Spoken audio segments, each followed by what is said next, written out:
Okay, we are going over the presidency today. You have a packet that I'm going to help you get through rather quickly because we're going to do this in 15 minutes or less. So, being the president, a lot is expected of you, and then there are some real constraints to what you can actually do. And we talk about what the president can do. You know, there's the what can he constitutionally do, and then what can he actually do. So even if he can constitutionally do something like sign something into law, he still is going to need Congress to actually pass a bill for him to sign into law. Okay, so Article 2 gives you some specifications. He has to be 35 years of age. He has to be a natural-born citizen. And he also needs to have resided in the United States for 14 years. So those are like the three requirements that the original Constitution gives for him. He does serve 4-year terms, and then with the 22nd Amendment, that would limit him to 2 terms or 10 years. If you're confused on the math of the 2 terms and 10 years, how it works is you could have 2 terms, that's 8 years, and you're all done. But let's say you were vice president and you assume the role because the president becomes incapacitated. You assume the role very late in the president's term. You only finish out, 1 year. Well, you finish that year, you could run again, and then again, because you'd still be under 10 years. But if you were to assume the office early in the presidency and have to finish out the 3 years, then you would only be able to run for 1 term in order to stay under those 10 years. And he makes $400,000 a year now, and then for annual expenses he gets $50,000. So when we think about what the president can do, there's a number of chief roles that he has. So in your packet we're going to kind of match these. This matching part is easy. And later on, you could go back and look at some of the clips on this. Okay. So when we say chief of state, this is us thinking about him being the very symbolic or ceremonial head of government. If we had to put a crown on someone, we would put it on him. We wouldn't put it on the Speaker of the House or the Senate Majority Leader. He's the go-to. And then this image here of the White House is an image known around the world as really, the image of the United States. Then he has a chief role as chief executive and chief administrator. I put these on the same slide because they're so interconnected. Let me go over chief executive first. When we say this, we're talking about his role in executing the law, enforcing the law, carrying out the law.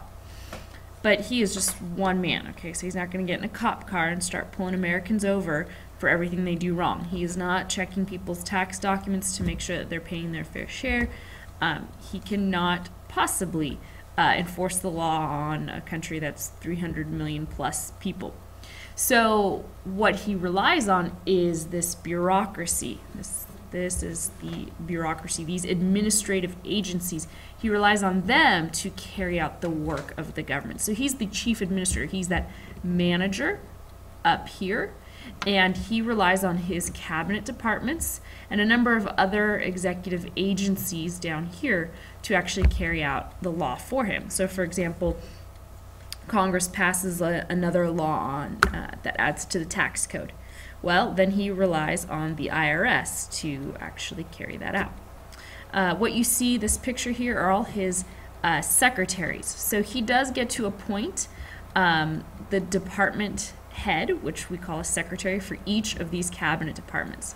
So he has a Secretary of State, a Secretary of Treasury, a Secretary of Defense, and when you put those 15 people together, that makes his cabinet.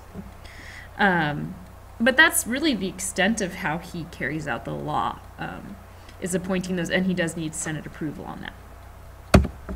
Okay, we could also think of him as a chief diplomat. When you think of this, diplomacy, this has to do with your ability to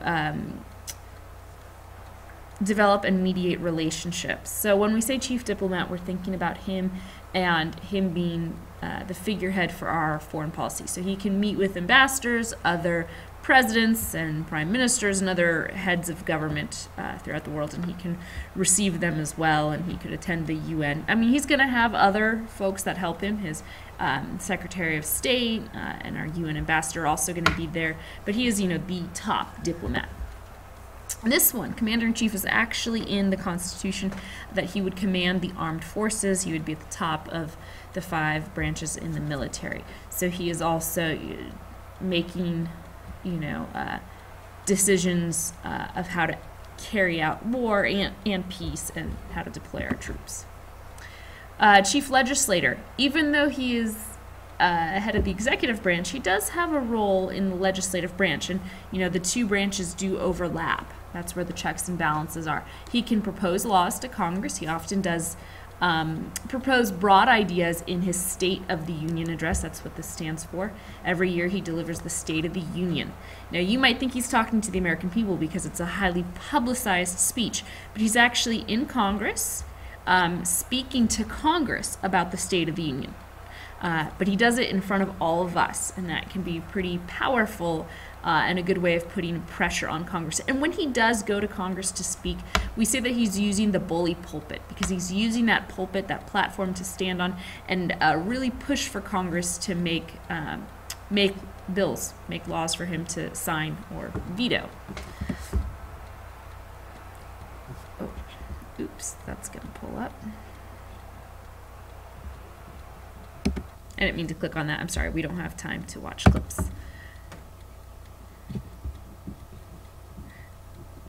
His next role, Chief of Party, this is the idea that he is the leader of his party. So when we have a Democratic president, it's easy to say, oh, that's the leader of the Democratic Party. When we have a Republican president, it's easier to say that's the leader of the Republican Party. So if the party does not have that office, then it can be difficult to really figure out who is the leader. And there are actual chairpersons of the National Party committees, but they're not usually so known. We saw that in a previous lecture about Debbie Wasserman Schultz and Rins Priebus, who are those chairpersons. He's also the chief citizen, so I want to remind you, he is one of us. He goes and votes just like we do. He is not of royal lineage necessarily. So when we think of the president, we also remember that he's a regular American person who was chosen to do this job.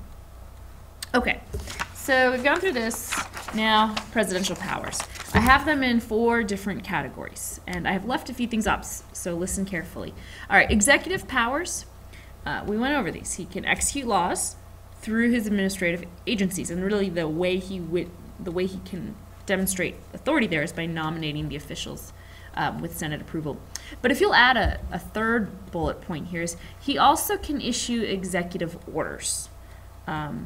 And so that is, many would argue sort of like essentially creating his own law. But it's really him using his power as the chief administrator, making decisions. He can tell INS to really be pushing something with immigration, or he could be, really communicating something for the bureaucrats, and we're going to talk all about that next class period to do. Okay, then we have his national security or military powers. He is commander-in-chief, and it's not just about war. He gets to make treaties. He does need Senate approval for that, and he also gets to nominate and receive ambassadors. So this also is sort of the chief diplomat role at play. Legislative powers we went over. Presents the State of the Union, recommends laws, signs bills into laws, and he can veto bills. And then finally, the judicial powers. Ooh, what happened to my mouse? The judicial powers. He gets to nominate federal judges, so the Supreme Court justices and then the federal judges as well throughout the United States. He does need Senate approval on those.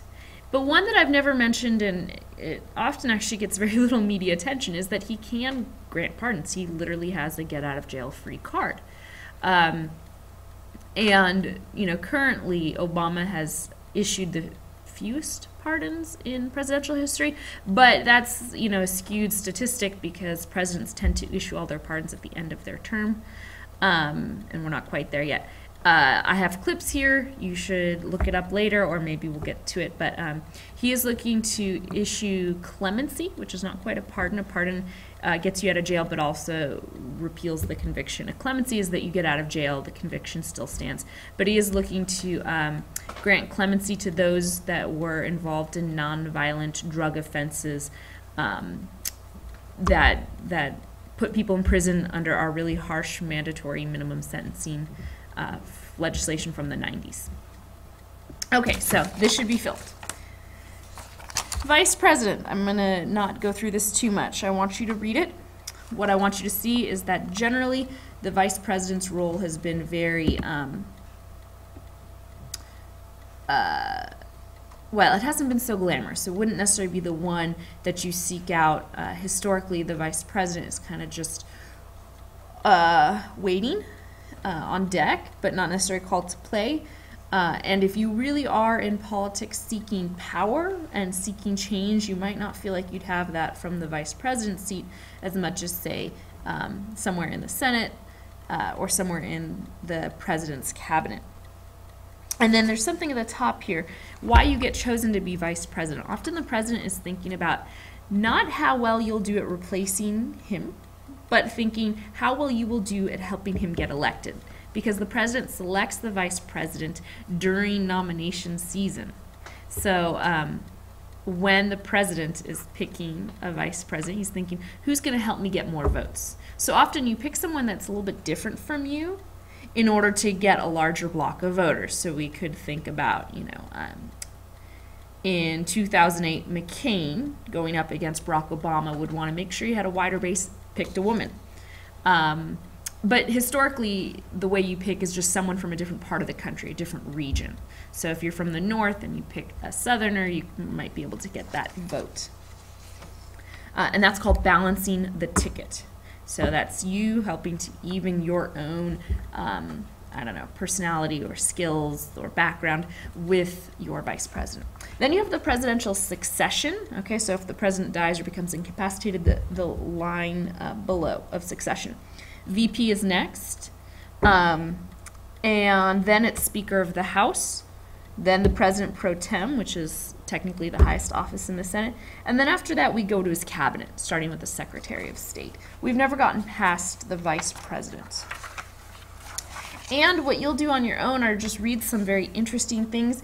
The 8 rules for presidential hopefuls, some of the paradoxes, that would be contradictions of the president, and finally really limits on the president's power. Now this slide tells you to pick a paradox you think is the trickiest for the president, right in your spiral, and look at the presidential limitations. I have just left off this one about the rules for the hopefuls. Okay, that is it.